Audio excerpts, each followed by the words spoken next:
Kui mind esimest korda kutsuti siia majja, siis ma ei tahtnud tulla. See oli kuskil 90ndate keskpaigas, meil oli just noorte autorite rühmituserakond tekkinud ja üldiselt inimesed teavad seda hilisemat ja suuremat erakonda, kuhu oli juba hulk autorid juurde tulnud, aga alguses oli erakond kolmeliikmeline, 3 inkafilli, Kalju Kruusa, Matura ja mina. Ja siis ka Seles Juvalepp või keegi, kes selle majaga seotud oli, vaatas, et uued autorid tekkinud, et kutsuks esinema siia. Ja mina olin kohe selle vastu, teised olid veel nõus esinema, aga mina olin selle vastu, et ei, et see on ikka, kohe etableerud ära, oled alles alustanud, väga underground olnud ja kohe juba etableerud ära.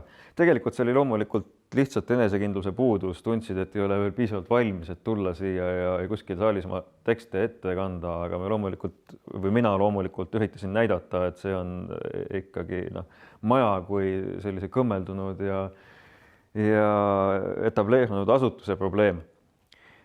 Et nii me siis mõnda aega tiksusime edasi, et panime oma obskuurseid A4 igale poole teadete tahvlitele, sest siis oli Facebooki asemel ülikooli peahoone stend ja kõiksugu väiksemad stendid ja katsusime hästi põranda alused olla. Ja mingil hetkel, kui see erakond suuremaks läks, siis nemad ikka esinesid seal, mina võtsin veel tükk aega tagasi seda siia tulekut, aga lõpuks hakkasin ikka käima. Kui ma Inglismaal tagasi tulin aastal 98, siis kutsuti mind tegema kirjanduse seltsi aasta ülevaadet proosast. Ja siis ma sain kuidagi suure saali ees esinetud, vaatasin, et pole hullu midagi ja jäin kuidagi siia majja käima. Ja kirjanduse seltsiga organiseerima ühte-teist. Ilmselt oli oluline moment ka, et selle organiseerimise käigus ma leidsin naise siit endale. Oli selline kooli almanahide autorite tutvustussari, mis oli vist 2 või 3 üritusena lõpuks. Aga üks neist oli siis Härma ja Treffneri almanahide autorid, nad olid siis muidugi üliõpilased juba. Aga kutsusime nad siia esinema ja tulen õhtusel ajal siia maja juurde ja vaatan, et pimeduses niimoodi silmad helgivad vastu. Miskipärast noored olid ka nii häbelikud, et nad ei olnud julgenud siia majja sisse tulla, vaid istusid külmaga väljas ja ootasid, kuni keegi nad sisse laseb, kui uks oli lahti.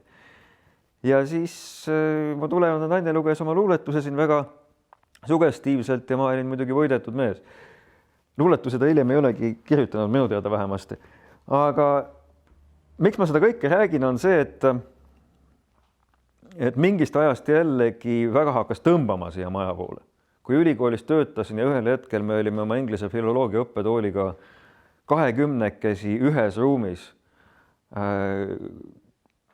Paablis uues keeltemajas, kus oli ainult üks aken kõrgel üleval ja nii palav, et nina hakkas kogu aeg verd jooksma, eriti talvisel ajal, kui küteti kohutavalt. Siis ma paiknesin sealt ümber siia sinna EKSi taha ruumi, seal oli raamatu aastast jäänud arvuti koht. Ja aina korraldasin edasi, kuni ühel hetkel avastasin, et ma töötan siin. Ja töötanud olen ma siin väikeste vahedega 2005. aastast saati, vahepeal oli 3 aastat pausi ka ja ma mõtlesin, et ma ei tule kunagi enam siia. Aga miskipärast ühel hetkel olid jälle plõksti tagasi. Ja õigupoolest nende aastatega ma olen tähele pannud seda, et ega neid inimesi, kes siin pikalt vastu peavad, ilmtingimata nii väga palju polegi. Ja otsapidi see on võib-olla sellega seotud, et ta ongi selline vana ja hämar ja talvistel aegadel ka üsna jahe maja. Aga teiselt poolt ilmselt see mingisugune mineviku vari on tal ikkagi veel peal. Et on neid inimesi, kes siiamaani käivad kauge kaarega mööda, on neid, kes ütlevad, et see on ju see KGB maja ja seda minevikku me oleme siin püüdnud maha monteerida, aga samas on inimesi, kes on öelnud, et miski siin justkui nagu töötab vastu ka. Ma ei ole üldse inimene, kes usuks mingitesse auradesse ja kummitustesse, aga see on ju teada, et kui inimesel on tugevad emotsioonid, ka siis, kui tal on hirm või vastikus või mingisugune selline akuutne ebamugavustunne, siis see, mis tema hingeõhus on või see, mis ta kehapuuridest välja ehitub, on ka vastavalt teise konsistentsiga ja see kõik lendub õhku ja see kõik jääb seintesse. Ja kui siia tulevad uued inimesed sisse, siis midagi sellest võib jälle hakata lahti imbuma ja ta tekitab seda õhustikku.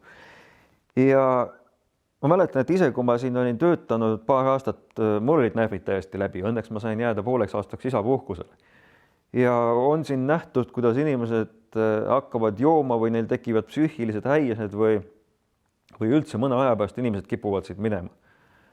Aga need, kes siia jäävad, nendel tekib nagu mingisugune selline vandeseltlaslikkus või nad avastavad, et see, et mida nad siin teevad, kuidagi muudab seda majakeskkonda või ravib seda või